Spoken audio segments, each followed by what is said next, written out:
what Christmas is as we grow older.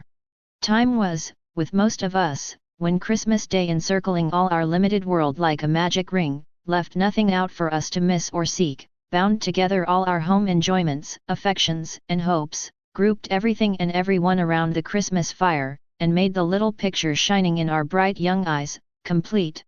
Time came, perhaps, all so soon, when our thoughts overleaped that narrow boundary, when there was someone, very dear, we thought then, very beautiful, and absolutely perfect, wanting to the fullness of our happiness, when we were wanting to, or we thought so, which did just as well, at the Christmas hearth by which that someone sat, and when we intertwined with every wreath and garland of our life that someone's name.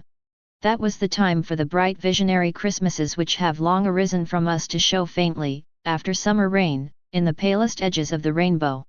That was the time for the beatified enjoyment of the things that were to be, and never were, and yet the things that were so real in our resolute hope that it would be hard to say, now, what realities achieved since, have been stronger. What? Did that Christmas never really come when we and the priceless pearl who was our young choice were received, after the happiest of totally impossible marriages, by the two united families previously at daggers drawn on our account? When brothers and sisters-in-law who had always been rather cool to us before our relationship was effected, perfectly doted on us, and when fathers and mothers overwhelmed us with unlimited incomes? Was that Christmas dinner never really eaten, after which we arose, and generously and eloquently rendered honor to our late rival, present in the company, then and there exchanging friendship and forgiveness, and founding an attachment, not to be surpassed in Greek or Roman story, which subsisted until death? Has that same rival long ceased to care for that same priceless pearl, and married for money, and become usurious? Above all, do we really know, now, that we should probably have been miserable if we had won and worn the pearl, and that we are better without her? That Christmas when we had recently achieved so much fame, when we had been carried in triumph somewhere, for doing something great and good, when we had won an honored and ennobled name, and arrived and were received at home in a shower of tears of joy, is it possible that that Christmas has not come yet? And is our life here, at the best, so constituted that, pausing as we advance at such a noticeable milestone in the track as this great birthday, we look back on the things that never were, as naturally and full as gravely as on the things that have been and are gone, or have been and still are? If it be so, and so it seems to be, must we come to the conclusion that life is little better than a dream, and little worth the loves and strivings that we crowd into it? No. Far be such miscalled philosophy from us, dear reader, on Christmas Day. Nearer and closer to our hearts be the Christmas spirit, which is the spirit of active usefulness, perseverance, cheerful discharge of duty, kindness, and forbearance. It is in the last virtues especially, that we are, or should be, strengthened by the unaccomplished visions of our youth, for, who shall say that they are not our teachers to deal gently even with the impalpable nothings of the earth? Therefore, as we grow older, let us be more thankful that the circle of our Christmas associations and of the lessons that they bring, expands. Let us welcome every one of them, and summon them to take their places by the Christmas hearth. Welcome, old aspirations, glittering creatures of an ardent fancy, to your shelter underneath the holly. We know you, and have not outlived you yet. Welcome, old projects and old loves, however fleeting, to your nooks among the steadier lights that burn around us. Welcome, all that was ever real to our hearts, and for the earnestness that made you real, thanks to heaven. Do we build no Christmas castles in the clouds now? Let our thoughts, fluttering like butterflies among these flowers of children, bear witness. Before this boy, there stretches out a future, brighter than we ever looked on in our old romantic time, but bright with honor and with truth. Around this little head on which the sunny curls lie heaped, the graces sport, as prettily, as airily, as when there was no scythe within the reach of time to shear away the curls of our first love. Upon another girl's face near it placider but smiling bright a quiet and contented little face, we see home fairly written. Shining from the word, as rays shine from a star, we see how, when our graves are old, other hopes than ours are young, other hearts than ours are moved, how other ways are smoothed, how other happiness blooms, ripens, and decays, no, not decays, for other homes and other bands of children, not yet in being nor for ages yet to be, arise and bloom and ripen to the end of all. Welcome, everything.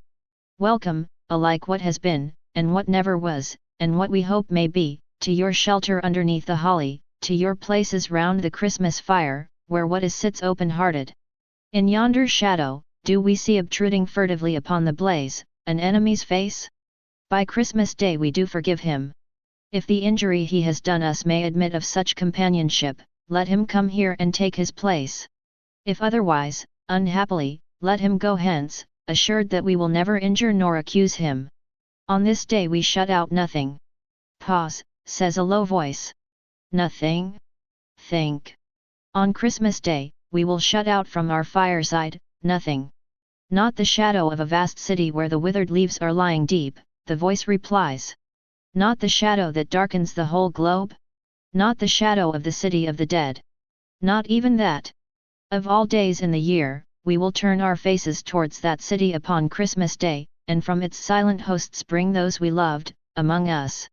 City of the dead, in the blessed name wherein we are gathered together at this time, and in the presence that is here among us according to the promise, we will receive, and not dismiss, thy people who are dear to us.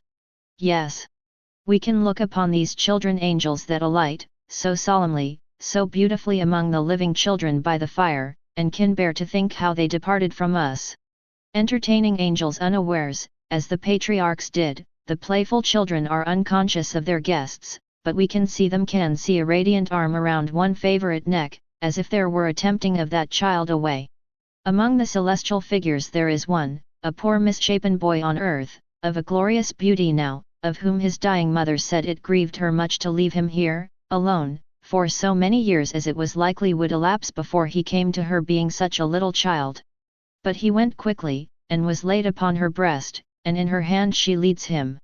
There was a gallant boy, who fell, far away, upon a burning sand beneath a burning sun, and said, Tell them at home, with my last love, how much I could have wished to kiss them once, but that I died contented and had done my duty. Or there was another, over whom they read the words, Therefore we commit his body to the deep, and so consigned him to the lonely ocean and sailed on. Or there was another, who lay down to his rest in the dark shadow of great forests, and, on earth, awoke no more. Oh, shall they not, from sand and sea and forest, be brought home at such a time? There was a dear girl, almost a woman, never to be one, who made a morning Christmas in a house of joy, and went her trackless way to the silent city. Do we recollect her, worn out, faintly whispering what could not be heard, and falling into that last sleep for weariness? Oh, look upon her now! Oh, look upon her beauty, her serenity, her changeless youth, her happiness! The daughter of Jairus was recalled to life, to die, but she, more blessed, has heard the same voice, saying unto her, Arise forever. We had a friend who was our friend from early days, with whom we often pictured the changes that were to come upon our lives, and merrily imagined how we would speak and walk and think and talk, when we came to be old. His destined habitation in the city of the dead received him in his prime. Shall he be shut out from our Christmas remembrance? Would his love have so excluded us? Lost friend, lost child, lost parent, sister, brother, husband, wife, we will not so discard you. You shall hold your cherished places in our Christmas hearts, and by our Christmas fires, and in the season of immortal hope, and on the birthday of immortal mercy, we will shut out nothing. The winter sun goes down over town and village, on the sea it makes a rosy path, as if the sacred tread were fresh upon the water. A few more moments, and it sinks, and night comes on, and lights begin to sparkle in the prospect. On the hillside beyond the shapelessly diffused town, and in the quiet keeping of the trees that gird the village steeple, remembrances are cut in stone, planted in common flowers, growing in grass, entwined with lowly brambles around many a mound of earth. In town and village, there are doors and windows closed against the weather, there are flaming logs heaped high, there are joyful faces, there is healthy music of voices. Be all ungentleness and harm excluded from the temples of the household gods, but be those remembrances admitted with tender encouragement. They are of the time and all its comforting and peaceful reassurances, and of the history that reunited even upon earth the living and the dead, and of the broad beneficence and goodness that too many men have tried to tear to narrow shreds.